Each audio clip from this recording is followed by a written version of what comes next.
My brother Callum got promoted last spring. A big one. Company-wide announcement, champagne in the office kind of thing. Senior management, corner office, the works.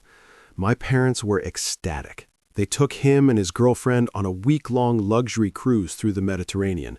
Full package, 5-star everything. They posted photos every day. Dinner on the deck, matching robes, sunset toasts with captions like, "So proud of our boy." I liked the photos, sent a congrats message, even called Callum before they left to say, "Well deserved, man." And then I went back to work. 3 months later, I got promoted too. Not quite as flashy as Callum's, but still big. I was moved into a lead role at my firm's analytics department. It was the first time I'd ever managed people. First time my name went on the internal newsletter. I told my parents over dinner. They smiled, said, "That's great." My dad nodded, added a "well done." My mom asked about the dress code in the new role, and then the conversation shifted to Callum again. His girlfriend had just opened a boutique. They'd adopted a dog. I didn't expect a matching vacation, but I thought maybe there'd be something. A card, toast, a gesture. Instead, they left for the lake house that weekend, just the two of them. No invite, no message, just a selfie from the dock with another caption, "Finally some quiet." At first, I told myself it didn't matter. Not everything had to be celebrated. Not everything needed fanfare. But then, 2 weeks later, I found out from my aunt that they'd offered to pay for Callum's wedding venue. They weren't even engaged yet. When I asked my mom about it, she brushed it off. "We just want to make sure they're set up when the time comes." Set up, like they were preparing a future they assumed I didn't need or wasn't worthy of.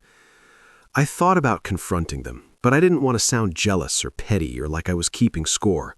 So I buried it until my birthday came around. It landed on a Tuesday. I wasn't expecting anything major, maybe dinner, maybe a cake. But when I called to ask if they were free, my dad said they were heading out of town for a quick getaway. I asked where. "Same cruise line we took with Callum," he said. "They gave us a discount for being return customers." I didn't say anything. He filled the silence with a chuckle. "We'll take you next time." But we both knew there wouldn't be a next time. Not for me. That night, I sat alone in my apartment eating takeout, scrolling through their new cruise photos. Callum had commented on one, "Looks familiar," dozens of likes. No one mentioned me. No one ever did. And that was the moment something in me shifted. Not into anger, not yet, but into awareness. This wasn't about a trip. It was about position, about how they saw me. Not as the second son, but as the one that didn't need anything, the one they could ignore because he wouldn't push back, because I never made a scene. They thought they knew me, but that was about to change. 2 weeks after their second cruise, we had a family dinner. It wasn't anything formal, just a Sunday barbecue at my parents' place, the kind of thing we'd done 100 times. Callum and his girlfriend were there, so were 2 aunts, an uncle, and our cousin Sam. I almost didn't go, but something in me wanted to see if they'd say anything, if the vacation photos posted over my birthday came with even a sliver of apology, an acknowledgement, a late toast, anything. Instead, I got a nod from my dad and a half hug from my mom. No happy birthday, no how's the new role, no let's sit down and catch up. The topic of the night was, again, Callum. His company had asked him to speak at a regional leadership summit. My parents beamed as he described the invite, the guest list, and the keynote lineup. Everyone clapped. Someone asked if he was nervous. His girlfriend said he was born for this. I took a sip of beer and watched. No one asked about my promotion, not even once. When the food came out, I helped carry drinks from the kitchen. No one noticed. I refilled glasses, picked up a plate someone dropped, still invisible. At one point, my mom asked if I could take a photo of the group. I held the phone up, centered them, and saw it. A snapshot of everyone glowing, arms around each other, Callum at the center, and I not in the frame. Literally. She didn't ask me to get in the shot. I handed the phone back and went inside under the pretense of checking a message, but I didn't come out right away. I stood in the hallway, just out of view, and listened. They were talking about Christmas plans. Callum and his girlfriend were going to take a trip abroad. Their gift to themselves, my mom said. My dad offered to chip in for the flights. Not a beat skipped. No one wondered if I'd be around. No one asked what I was doing. It was like I was a guest in the house I grew up in, useful when needed, invisible the rest of the time. That's when I decided something. I wasn't going to argue about the past. I wasn't going to ask why they treated me like a supporting character in my own family, but I was going to start responding differently. So when Christmas did come, I didn't send gifts. I didn't show up. I didn't message to explain. I let the silence speak. My mother called 3 days later. "We miss you." I told her I was busy with work. "You could have said something." "I thought about it," I said, "but then I remembered you didn't say anything when you boarded a cruise on my birthday." She got quiet, then said, almost defensively, "It wasn't meant to hurt you. We didn't think you'd care that much." That sentence settled deep in my chest, not because it was cruel, because it was honest. They didn't think I'd care because I trained them not to. I hung up soon after, politely, not angry, just done. The next family event I declined, said I had plans. The one after that, I didn't respond at all. And slowly the invites came less often. They still saw Callum every week, still posted brunch photos, still tagged each other in articles about rising young professionals. Me, I became a ghost in my own bloodline.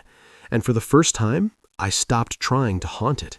I stopped measuring my milestones by who noticed them. There's a quiet shift that happens when you finally stop waiting for recognition from people who've made it clear they're not looking in your direction.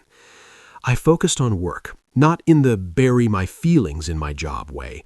I mean really focused.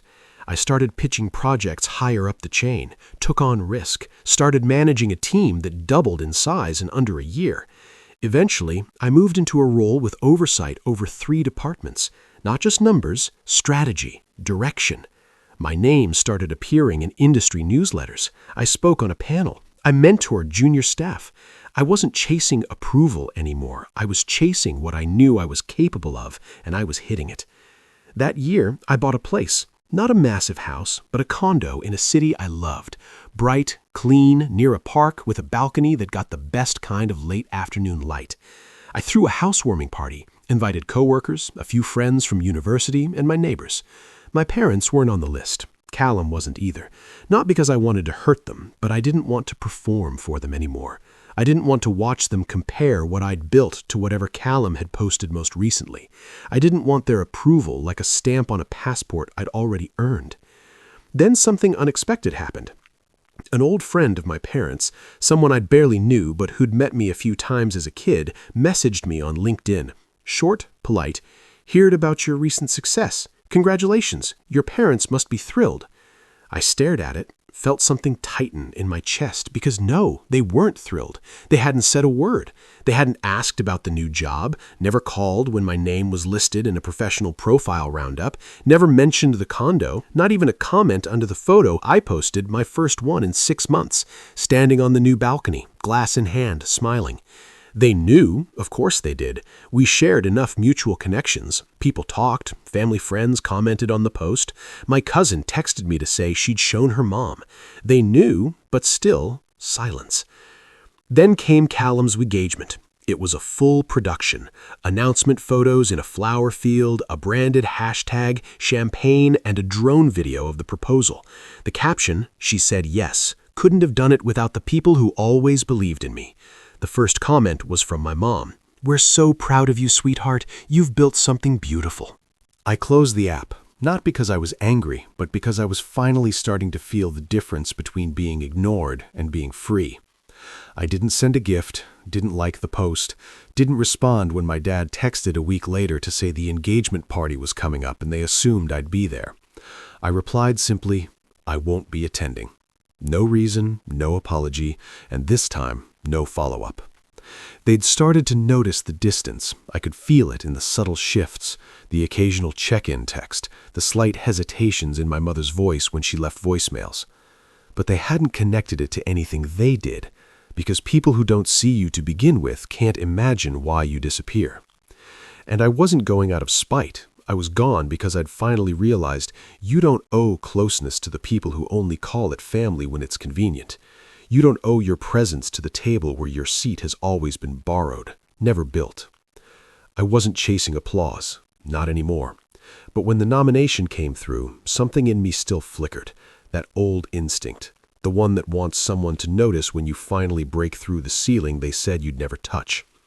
The email came from an industry organization I'd quietly respected for years. Nominee, Alexander Reed, Leadership in Tech and Analytics. I read it twice, then just sat there, not grinning, not fist-pumping, just still. Because for the first time, I knew what it felt like to be recognized by people who had no obligation to like me and did anyway. My coworkers threw a toast. They decorated the office kitchen with streamers. Someone baked a cake with my name on it. There were speeches, laughter. Even my old manager sent a handwritten card. You did this with no shortcuts. All earned, all you. I posted a single photo, just a plaque with my name engraved on the nomination list. No caption. The comments poured in. Old friends, colleagues, professors, a few extended relatives I hadn't heard from in years. They liked the post. My parents? Nothing. Not even a text. At first, I thought maybe they hadn't seen it, but then I got a message from my cousin, Isla. Saw your name on that nominee list. Told your mom. She didn't know. She did. She just didn't say anything, or didn't want to, or didn't think it mattered enough to pick up the phone. A week later, the awards ceremony happened. Black tie, big venue, formal photos. I didn't win, but I didn't need to. Being nominated was enough. That and the room full of people who stood when my name was read aloud, who saw me, all of me. And then when I got home, I saw it, a comment on Callum's new post, another career announcement, another achievement, and beneath it, my mom's comment, "We've never been prouder." The timing? 2 hours after my name was read aloud on stage. I didn't cry, I didn't scream, I just sat and understood something that I hadn't wanted to accept. Even after everything, it wasn't about me not being successful enough. It wasn't about me not being flashy. It was about roles. To them, I wasn't the golden child. I was the one who'd always make it work, the one who didn't need the support, so they didn't offer it. That night, I opened a document on my laptop and wrote a letter. Not to them, to myself, to the version of me that still wanted them to see it, still waited for the call that would never come. You're done waiting. You're done proving. They saw you. They just didn't want to admit it. And now you don't need them to. I never sent them the letter, never brought up the nomination. When they eventually called weeks later to ask if I was coming to Callum's wedding, I said, no. My mom hesitated. He'd really like you to be there. He never asked. You assumed you'd show up. That's the problem, I said. She was quiet, then again defensively, you don't have to make this so dramatic. I'm not, I said. I'm just making it honest. She didn't argue, didn't apologize, just ended the call with a flat, well, take care. And that was that. No follow-up, no explanation, just the space I'd learned to live in. This time, finally, on my terms. I didn't go to the wedding, didn't send a gift, didn't send regrets, didn't respond to the family group chat when someone posted a photo of Callum and his wife walking down the aisle under a canopy of sparklers. I muted the thread. They didn't ask where I was. Not directly, but 2 days later, I got a message from my cousin Sam. We hadn't talked in over a year. No falling out, just distance. The kind that happens when you live different lives long enough. Hey, not to be weird, but you okay? I replied. Yeah, why? Just, everyone noticed you weren't at the wedding. Your mom looked kind of off about it, thought you might have had a reason. I sat with that for a minute, then wrote back. She knew I wasn't coming. Yeah, he said, but I don't think she thought you'd stick to it. That line stuck with me because it was true. They were used to me bending, showing up, filling space when no one else would, holding the peace by being silent. But this time, I wasn't bending, and the absence left a shape they couldn't smooth over. Sam messaged again a day later. I talked to your Aunt Jill. She said something kind of strange. Go on.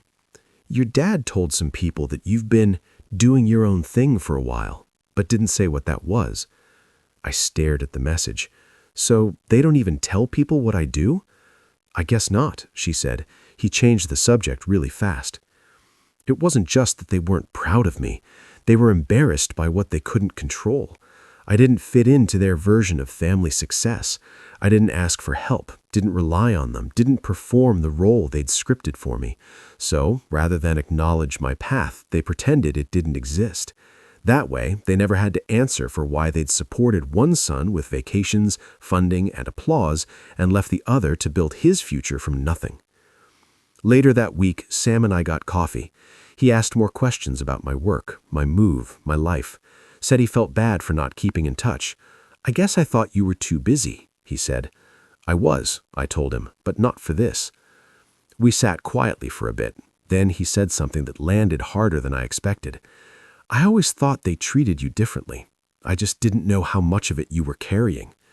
That was the thing. No one ever sees the weight until you finally stop holding it. Before we parted ways, he looked at me and asked, "Do you think you'll ever go back to the family?" I looked out the window. "I don't know," I answered. "Maybe, but not as someone waiting to be let in, only if I get to decide where I stand." That night, I passed the framed nomination letter on my way to bed. I used to keep it by the door so I could look at it before leaving for work, proof that I mattered. Now it just lived there, quiet, present, like me. I didn't need it to remind me anymore, but I didn't move it either, because some things aren't about being seen. They're about being rooted in who you are, whether anyone claps or not. The message came 6 months after the wedding. Simple, unexpected. "Hey, you free to talk sometime?" I stared at it longer than I should have. Callum wasn't the type to send vague messages. He was always direct, always a planner, always the golden son with a calendar full of dinner reservations and team meetings. This wasn't like him. I replied 2 hours later. "Sure, what's up?" He asked if we could meet for coffee. I said, "Okay." We picked a place halfway between us, a quiet cafe with wide windows and too many empty chairs for a Tuesday afternoon. He looked tired, still polished, still wearing a jacket that probably cost more than my first month's rent, but there was something frayed around the edges, in the way he ran his hair through his head and how he didn't start the conversation with small talk. He just said, "You didn't come to the wedding." I nodded. No, I didn't. He nodded back. No accusation, just acceptance. "I wasn't surprised," he said after a pause, "but I guess I hoped you would." "I know," I said, "but you never asked me to come." "Not directly." "Did I need to?" "That's kind of the point." He looked down at his coffee. "I think I didn't ask because I knew the answer." "And why do you think the answer was no?" I asked. He exhaled. "Because we left you behind, and we acted like you were the one who walked away." That stopped me. Not because it was dramatic, but because it was true, and because it was the first time someone from my family had said it out loud. "You know what really hurt?" I said. "It wasn't the cruises, or the funding, or even being ignored." What then? It was the silence. It was watching you all celebrate each other over and over while I sat on the outside like it was normal, like I was the quiet one, when really I just got tired of trying to matter in a room that didn't leave a chair for me. He didn't argue, didn't defend our parents, just listened. "They didn't mean to make it that way," he said finally. "I know," I said, "but they still did." We talked for over an hour about the childhood differences, the little ways they favored him, the assumptions they made about me being fine on my own. And then he said, "I think I liked being the favorite because I didn't know what it was costing you." "And I didn't know what being forgotten was doing to me," I said, "until I stopped pretending it didn't hurt." Before we left, he asked if I'd ever consider coming around again, not for them, just to show up, to be seen. "Maybe," I said, "but it would have to be different. I'd like it to be." That mattered more than he knew, because he wasn't offering a bridge back to the old setup. He was opening a door I didn't have to crawl through. That night, I got a message from him. "Thanks for today." "I hope it's not the last time," I replied. "That's up to all of us." And for once, I believed we might try, not because we needed to fix everything, but because we were finally telling the truth. Spring came quietly. No announcements, no formal invitations, just a group message from Callum. Thinking of doing a casual dinner at ours next weekend, open to anyone who wants to come. No pressure. I almost ignored it, not out of bitterness, but because I wasn't sure what showing up would mean anymore. Would it be awkward, performative? Would it feel like stepping back into a house that once forgot I existed? But something about the message was different. No assumptions, no schedule, no passive guilt, just an opening. So I went. Callum's place wasn't what I expected. Not flashy, not showy, just a warm living room, soft music, a long dining table that looked like it had seen a few real conversations.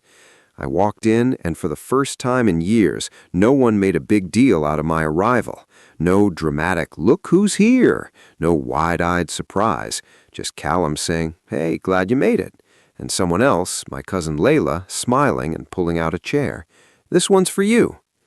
It wasn't a throne. It wasn't carved in gold. It was just a regular wooden chair. But it was there on purpose, and that mattered more than anyone in that room could have guessed. We talked about work briefly. I mentioned a new hire, a shift in leadership. Callum asked thoughtful questions, no sideways jabs, no fake surprise at my answers.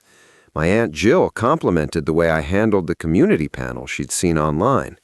Someone brought up the wedding, but not like a weapon, just a timeline marker. And no one tried to make me feel bad for missing it, because they were starting to understand that absence isn't always about rejection. Sometimes it's the only language someone has left when they've been spoken over for too long. As the evening wound down, Callum pulled me aside while people cleaned up. "I didn't tell Mom you were coming," he said. I raised an eyebrow. "Didn't think she'd want to know?" "Didn't think it was her business," he said. "She'll find out, and she'll have feelings, but you don't owe her anything." I nodded. "You're sure she won't give you grief for inviting me?" "She already does," he smirked. "Might as well make it worth it." That was the first time I laughed about it all, genuinely, not out of irony, not bitterness, just relief, because for the first time we weren't pretending. As I left that night, Callum walked me out. No heavy words, no dramatic handshakes, just, "Next time, you're bringing dessert." And I said, "Only if I get to pick the playlist." Driving home, I didn't feel triumphant. I didn't feel like I'd won some invisible war. I just felt grounded, like I had finally stopped orbiting a family system that never built space for me, and instead watched it slowly tilt to meet me halfway. Not because I demanded it, but because I stopped performing for it. Some things hadn't changed. My parents still weren't calling, still posting about Callum, still pretending distance was a coincidence. But I no longer needed their recognition. I had built something outside their spotlight, and I had let it grow long enough that it didn't shrink under their shadow. The chair at Callum's table didn't erase what had happened, but it didn't need to, because I didn't show up to rewrite history. I showed up to live without apology. You don't always get the apology. You don't always get the round of applause. Sometimes all you get is your name spoken again, not as an afterthought, but as a person worth pulling out a chair for. And sometimes that's more than enough.